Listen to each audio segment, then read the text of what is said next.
നമുക്കിനി പോകേണ്ടത് ഇടുക്കിയുടെ തെരഞ്ഞെടുപ്പ് ഫലത്തിന്റെ വിശേഷങ്ങളിലേക്ക് പോകണം. ടോം കുര്യാക്കോസ് ഏറ്റവും പുതിയ വിവരങ്ങളുമായി ചേരും. ടോം, ഇടുക്കിയുടെ ഏറ്റവും പ്രധാനപ്പെട്ട ഈ ഫലപ്രഖ്യാപന ശേഷമുള്ള പ്രത്യേകത എന്ന് പറയുന്നത് റോഷി അഗസ്റ്റൻ എന്ന വൻമരം വീണു എന്നുള്ളതാണ്. അവിടെ കോൺഗ്രസ് നേരത്തെ തന്നെ വിജയം പ്രതീക്ഷിച്ചിരുന്നു.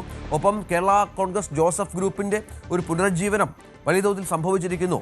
പുതിയ താരമായി ജോസഫിന്റെ മകൻ ഉദയം ചെയ്യുന്നു, അപ്പു.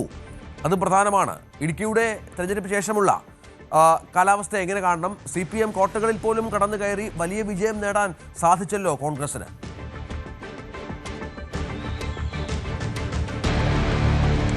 തീർച്ചയായും രഞ്ജിത്ത് സൂചിപ്പിച്ചതുപോലെ റോഷി അഗസ്റ്റിന്റെ വീഴ്ചയും അപ്പു ജോൺ ജോസഫ് എന്ന PJ ജോസഫിന്റെ മകന്റെ ഒരു വരവും ആണ് ഈ ഒരു തെരഞ്ഞെടുപ്പിന് ഏറ്റവും വലിയ പ്രത്യേകത. പ്രത്യേകിച്ചും ഈ നിയമസഭാ തെരഞ്ഞെടുപ്പിൽ UDF തരംഗം സംസ്ഥാനത്ത് എല്ലായിടത്തും ആഞ്ഞു വീശിയപ്പോൾ ഇടുക്കിയിൽ എത്ര വലിയ തരംഗമുണ്ടായാലും ഉടുമ്പൻചോലയും ദേവികുളവും വീടില്ല, തങ്ങൾക്കൊപ്പം ഉറച്ചു നിൽക്കുമെന്നായിരുന്നു ഇടതുപക്ഷത്തിന്റെ പ്രതീക്ഷ. പക്ഷെ ആ പ്രതീക്ഷകളെപ്പോലും തകിടം മറിച്ചുകൊണ്ടാണ് UDFന്റെ ഒരു തേരോട്ടം ഉണ്ടായത്. അതിൽ പ്രത്യേകിച്ചും ഇടുക്കി മധ്യകേരളത്തിലെ എറണാകുളം, കോട്ടയം, ഇടുക്കി ജില്ലകൾ തൂത്തുവാരുകയാണ് ഉണ്ടായത്.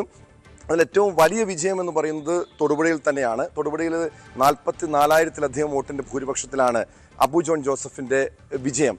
അതോടൊപ്പം റോഷി അഗസ്റ്റിന്റെ പരാജയം അത് ഞെട്ടിപ്പിക്കുന്നതാണ്. പ്രത്യേകിച്ചും കഴിഞ്ഞ ഒരു 1/4 നൂറ്റാണ്ടായി ഇടുക്കിയെ പ്രതിനിധീകരിക്കുന്ന നേതാവാണ്. എത്ര വലിയ തരംഗമുണ്ടായാലും അല്ലെങ്കിൽ കോൺഗ്രസ് അനുകൂലമായി വലിയൊരു കാറ്റ് വീശിയാലും ഇടുക്കി പതറില്ല, ഇടുക്കി തങ്ങൾക്കൊപ്പം നിൽക്കുമെന്നായിരുന്നു കേരള കോൺഗ്രസ് മാണി ഗ്രൂപ്പിന്റെ ഇടതുപക്ഷത്തിന്റെയും പ്രതീക്ഷയെങ്കിൽ അത് പൂർണ്ണമായും തകരുന്ന കാഴ്ചയാണ് ഉണ്ടായത്. ഏകദേശം 20,000-ലധികം വോട്ടിന്റെ ഭൂരിപക്ഷത്തിലാണ് ഇടുക്കിയിൽ കോൺഗ്രസ് സ്ഥാനാർത്ഥി റോയ് കെ പൗലോസ് വിജയിച്ചത്. അതും 1987 ഏറ്റവും അവസാനമായി കോൺഗ്രസിന് ഒരു കൈപ്പത്ത് ചിഹ്നത്തിൽ അവിടെ സ്ഥാനാർത്ഥി വരുന്നത്. അതോടൊപ്പം തന്നെ ഒരു കോൺഗ്രസിന്റെ വിജയം ഉണ്ടാകുന്നത്. അതുകൊണ്ട് തന്നെ ആ വിജയത്തിൽ വലിയ രീതിയിലുള്ളൊരു ആഹ്ലാദം കോൺഗ്രസ് പ്രകടിപ്പിക്കുന്നുണ്ട്. മാത്രമല്ല കഴിഞ്ഞ ഒരു 2 പതിറ്റാണ്ടോളമായി കോൺഗ്രസിന് ഇടുക്കി ജില്ലയിൽ നിന്നും ഒരു MLA പോലും ഉണ്ടായിരുന്നില്ല.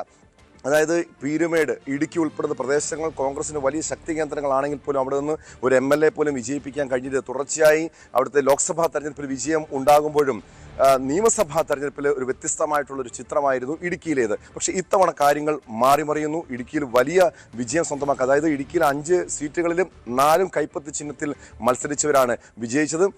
അതായത് ഈ ഹൈ റേഞ്ച് മേഖലകളിൽ കോൺഗ്രസ് പഴയൊരു പ്രതാപത്തിലേക്ക് തിരിച്ചു വന്നിരിക്കുന്നു എന്ന് തന്നെയാണ് ഏറ്റവും വലിയ പ്രത്യേകത. അതിൽ ഉടുമ്പൻചോല എടുത്തു പറയണം. കാരണം മണിയാശാന്റെ ഉടുമ്പൻചോല 25 വർഷമായി ഇടതുപക്ഷത്തിന്റെ കോട്ടയെന്ന് കരുതിയിരുന്ന ഉടുമ്പൻചോലയിൽ അട്ടിമറി വിജയമാണ് ഉണ്ടായത്. അതോടൊപ്പം ദേവികുളത്ത് F രാജയുടെ വിജയവും വലിയ രീതിയിൽ ആഘോഷിക്കപ്പെടുന്നുണ്ട്. കാരണം ഈ ഒരു പല സർവേകൾ വന്നപ്പോഴും ഉടുമ്പൻചോലയും ദേവികുളവും ഇടതുപക്ഷത്തിനൊപ്പം നിൽക്കുമെന്നായിരുന്നു പല സർവേ ഫലങ്ങളും. പക്ഷെ അതൊക്കെ ആ സർവേ ഫലങ്ങൾ പോലും കാറ്റിൽ പറത്തിക്കൊണ്ടാണ്, അത് ആ പ്രവചനങ്ങളെല്ലാം കാറ്റിൽ പറത്തിക്കൊണ്ടാണ് UDFന് കോൺഗ്രസിന് അവിടെ വലിയ വിജയം സ്വന്തമാക്കാൻ കഴിഞ്ഞത്. ഇനിയൊരു എങ്ങനെയായിരിക്കും ഇടുക്കിയുടെ ഒരു തുടർചാലനങ്ങൾ? കാരണം ഇടതുപക്ഷത്തെ സംബന്ധിച്ച് തിരിച്ചു വരാൻ അവർക്ക് കഴിയുമെന്നൊക്കെ മണിയാശാൻ ഇന്നലെ മാധ്യമങ്ങളോട് പറഞ്ഞിരുന്നു. പക്ഷേ ഇടുക്കിയിൽ പ്രത്യേകിച്ചും റോഷി അഗസ്റ്റിന് ഒരിക്കലും വീഴ്ത്താൻ കഴിയില്ലെന്ന് കരുതിയിരുന്ന ഇടുക്കിയിൽ കോൺഗ്രസിന്റെ സ്ഥാനാർത്ഥി വന്നപ്പോൾ അവിടെ വലിയൊരു ആത്മവിശ്വാസത്തോടു കൂടിയാണ് കോൺഗ്രസ് പ്രവർത്തകർ, UDF പ്രവർത്തകർ ഈ പ്രചരണത്തെ മുന്നോട്ട് കൊണ്ടുപോയത്. പ്രത്യേകിച്ച് മധ്യകേരളത്തിൽ പൂർണ്ണമായും ആഞ്ഞുവീശി. അത് പ്രത്യേകിച്ച് ഈ കഴിഞ്ഞ നിയമസഭാ തെരഞ്ഞെടുപ്പ് നമ്മൾ കണ്ടതാണ്. മാണി ഗ്രൂപ്പ് ഇടതുപക്ഷത്തേക്ക് പോയ ശേഷം വലിയ രീതിയിലൊരു തകർച്ച UDFനുള്ളിൽ ഉണ്ടായിരുന്നു.